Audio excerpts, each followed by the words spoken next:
Da quasi 20 anni mi occupo di consulenza e formazione personalizzata nelle aziende e ancora oggi spesso sento che c'è un po' di confusione tra proattività e produttività. In questo video cercheremo proprio di fare chiarezza su questi due aspetti che possono impattare in maniera determinante nelle nostre performance professionali, ma ovviamente anche in quelle personali.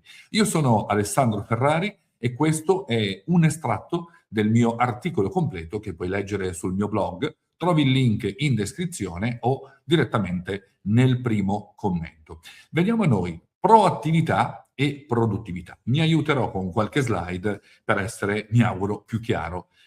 Cosa significa innanzitutto proattività e produttività? Lo vedremo subito e soprattutto possiamo anche capire come queste due P possono cambiare la nostra vita personale e ovviamente quella professionale.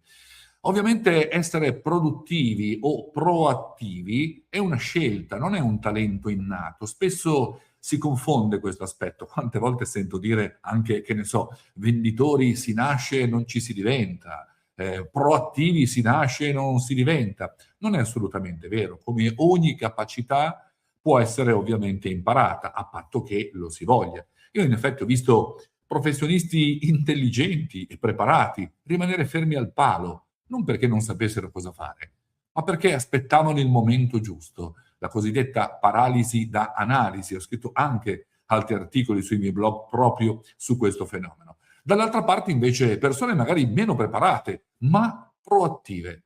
Agivano, sbagliavano, correggevano, ma ripartivano e questo li aiutava a progredire. E ricordiamoci sempre che non è il mercato che premia i più intelligenti, ma premia chi si muove per primo e ovviamente lo fa anche in modo più efficace.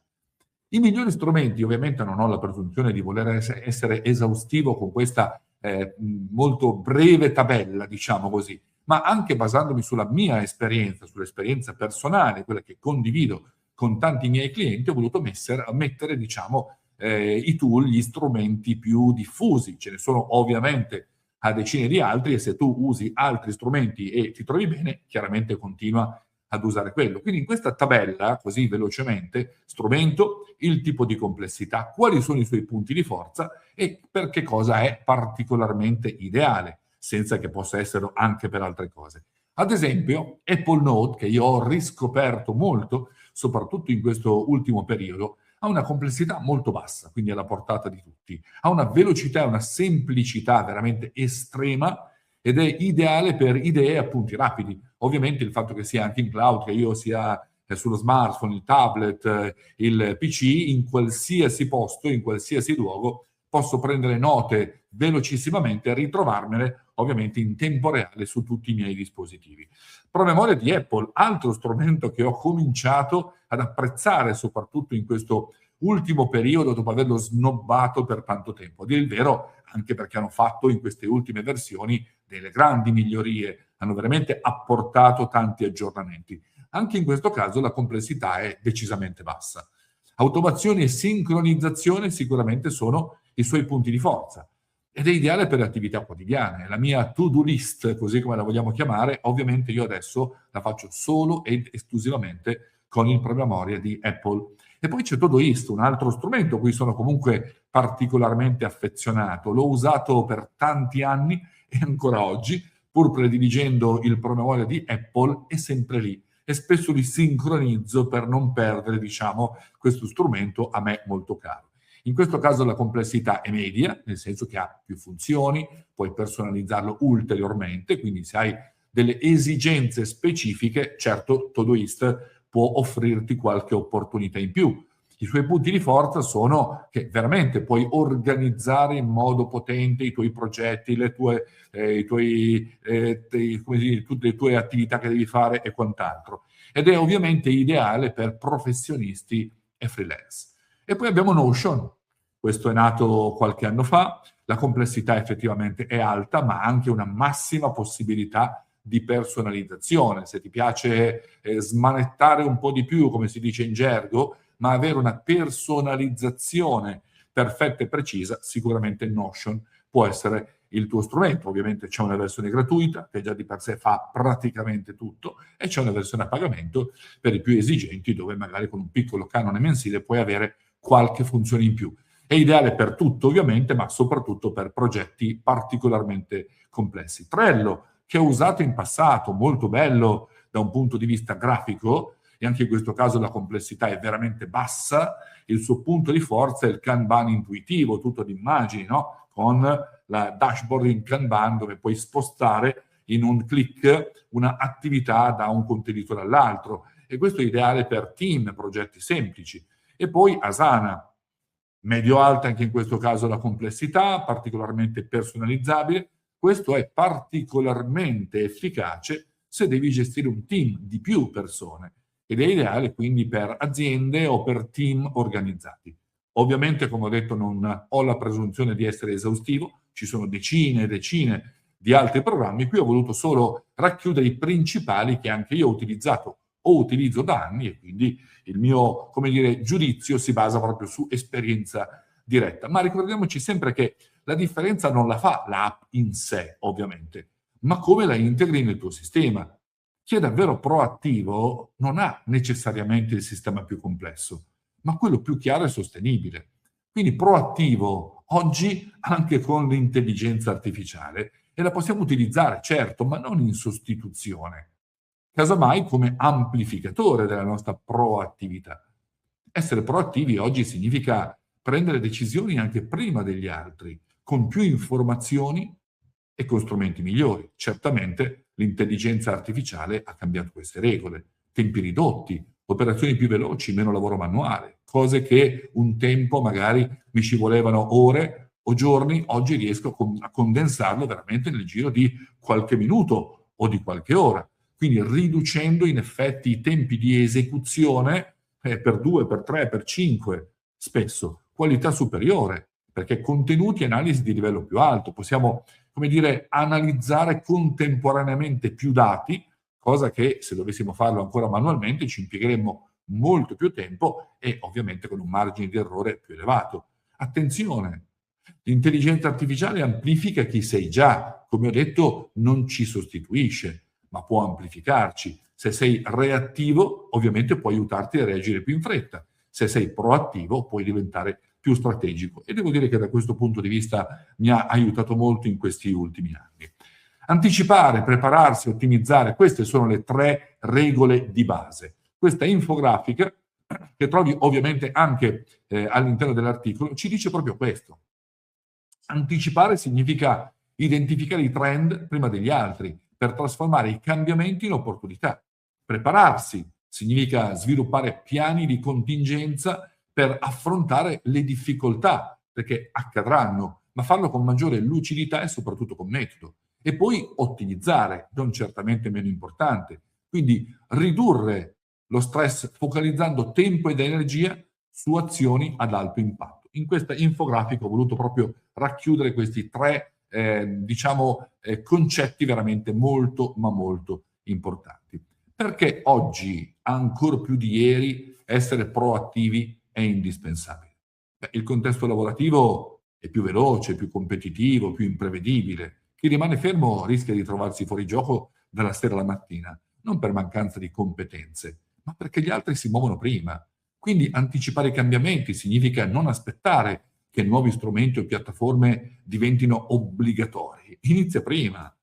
Sapere gestire le difficoltà. Chi è proattivo ha già un piano B, delle alternative e una direzione chiara nei momenti difficili. Usare meglio tempo ed energia significa pianificare in anticipo, perché questo riduce lo stress, migliora le decisioni e permette di lavorare ovviamente con maggiore criterio. Altro aspetto molto importante. Ora cerchiamo di capire efficienza verso produttività. E qui fa la differenza, questa differenza cambia veramente tutto. Efficiente è quello che riesce a fare più cose in meno tempo. Email, riunioni, microattività, ma se non portano risultati, non produce valore. Conosco tantissime persone, forse le conosci anche tu, che sono ogni giorno molto impegnate. Sono molto impegnato, ho un sacco di cose da fare. Ma quando gli chiedi, ok, ma tutto questo impegno, tutte queste cose che hai da fare, producono risultati? perché questa è la differenza.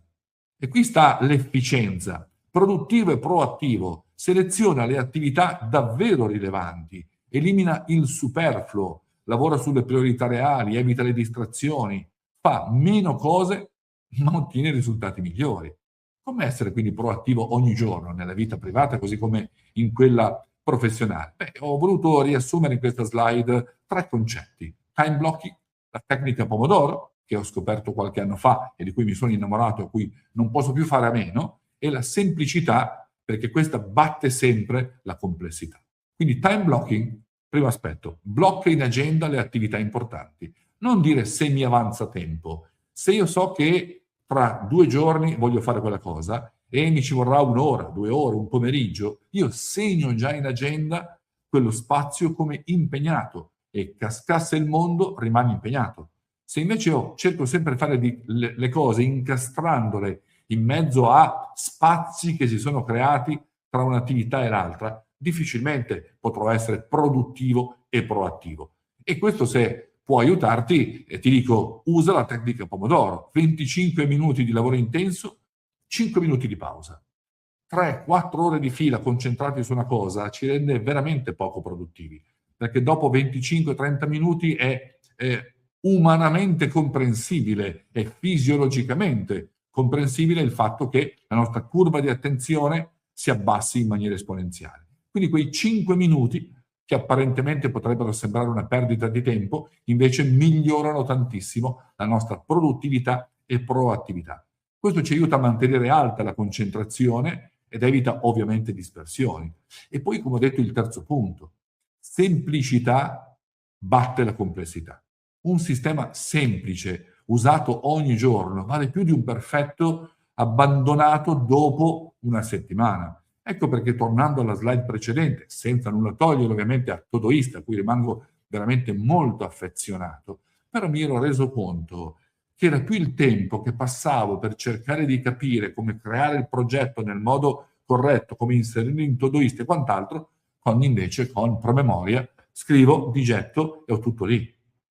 Ok? Però è una mia scelta personale, evidentemente tu dovrai fare la scelta che è più adatta alle tue esigenze. In questa seconda infografica ho voluto riassumere altri 5 concetti fondamentali della proattività strategica. Anche questo ovviamente la trovi nel mio link in descrizione, dove puoi leggere l'articolo completo. Regola numero 1. Scegli le priorità. Poche attività, ma ad alto impatto, non 20 obiettivi a basso impatto. Seconda regola, pianifica in anticipo. Organizza la giornata prima di iniziare. Io solitamente alla sera mi prendo 10 minuti per fare un po' il punto della situazione, di ciò che ho fatto o che non ho fatto nella giornata presente, e il mattino mi prendo sempre 5, 10, 15 minuti prima di iniziare, facendo un po' il punto della situazione, andando a recuperare le cose che magari non ho fatto o non ho terminato nella giornata precedente, e le incastro e le pianifico organizzando la giornata in corso. Quindi la pianificazione è sicuramente importante. Anche questa è una cosa che ho rivalutato molto negli ultimi anni, e la mia produttività e proattività è aumentata in maniera davvero esponenziale. Terzo punto che ti suggerisco di utilizzare sempre: usa gli strumenti giusti. Prima ho offerto solo una piccola panoramica, ce ne possono essere a decine di altri.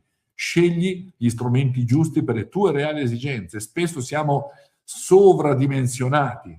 Prendiamo, come quando abbiamo lo smartphone o quello strumento che fa 10.000 cose, ma a noi ne servono 2, 3.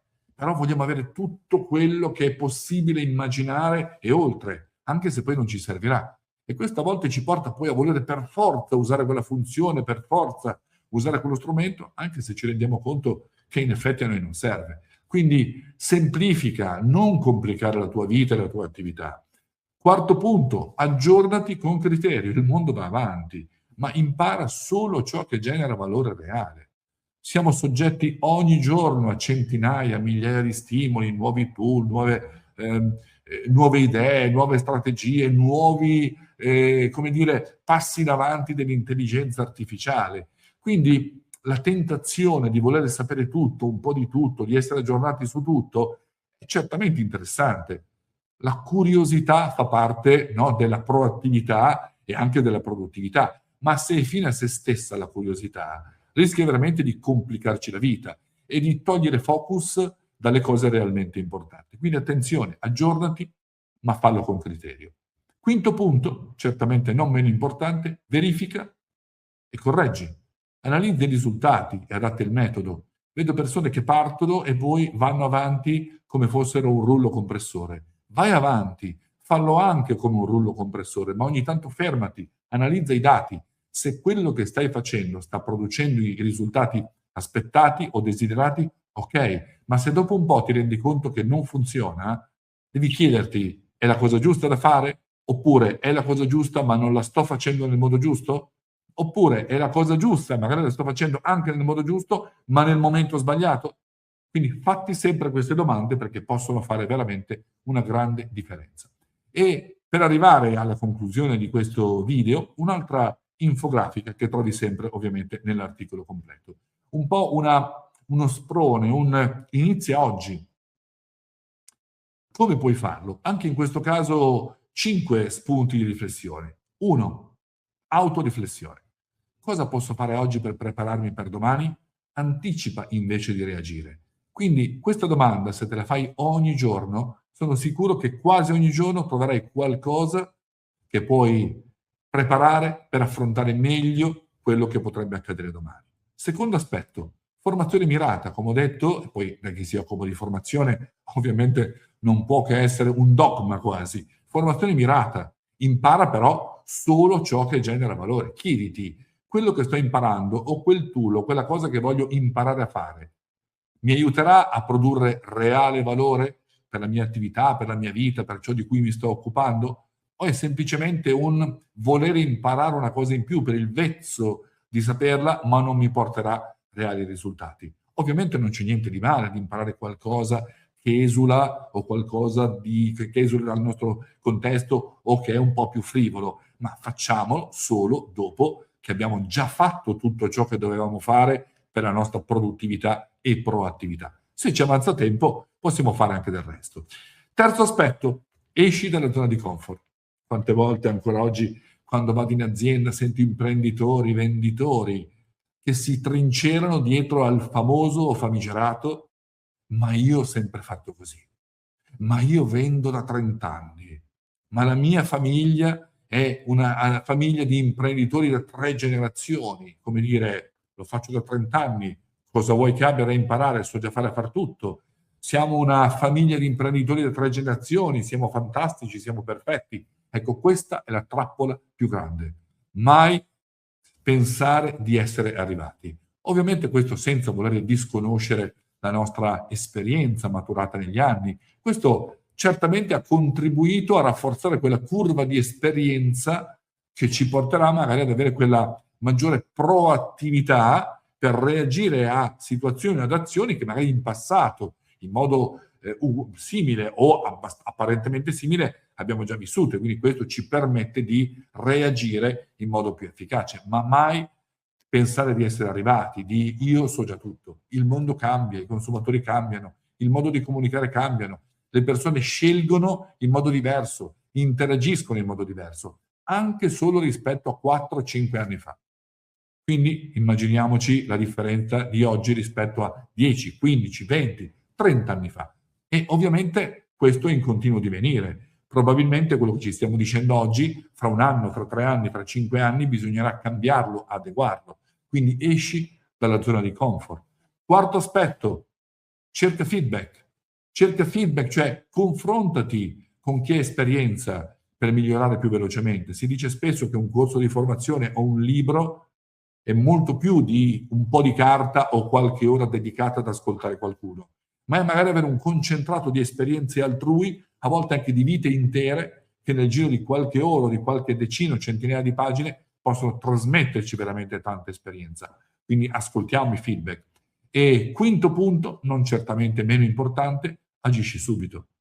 Il mondo è fatto di azione. Ovviamente questo non significa che ci dobbiamo buttare in tutto quello che ci viene in mente, ma se abbiamo fatto la riflessione, la formazione mirata, siamo usciti dalla zona di comfort cercando di capire come possiamo migliorarci, come possiamo fare meglio, come possiamo fare in modo diverso rispetto a come abbiamo sempre fatto, se ci siamo confrontati magari con chi ha più esperienza di noi, acquisendo feedback, ecco che agire diventa una logica conseguenza e non è più un buttarsi in tutto ciò che ci viene in mente da un momento all'altro. Quella è incoscienza, è diverso. Quindi non aspettare il momento perfetto. Probabilmente non arriverà mai quel momento perfetto. Inizia anche per piccoli passi. Poi potremo fare delle correzioni strada facendo. E poi alcune domande ho voluto mettere così alla fine, ma se hai qualche altra domanda che magari mi è sfuggita, ovviamente scrivila e sarà per me un piacere risponderti. Proattivo verso reattivo. Qual è la reale differenza quindi? Beh, il reattivo agisce solo quando qualcosa accade. Il proattivo invece si muove prima, in anticipo, prevenendo problemi e sfruttando eventuali opportunità. Ma significa lavorare di più? Spesso mi sento dire no, non necessariamente perlomeno. Significa lavorare meglio, scegliere le attività giuste, pianificare in anticipo, concentrarsi su ciò che genera reali risultati. E molti mi dicono, ok, ma l'intelligenza artificiale ti aiuta. Sì, certo, ma solo se sai come usarla. Ovviamente oggi pensano che tutto sia facile, quante volte anche qualche mio studente o qualche mio cliente dice, ma sai, ho chiesto a ChatGPT quella cosa, mi ha già dato la soluzione. Attenzione, innanzitutto l'intelligenza artificiale, come dico sempre, è molto stupida.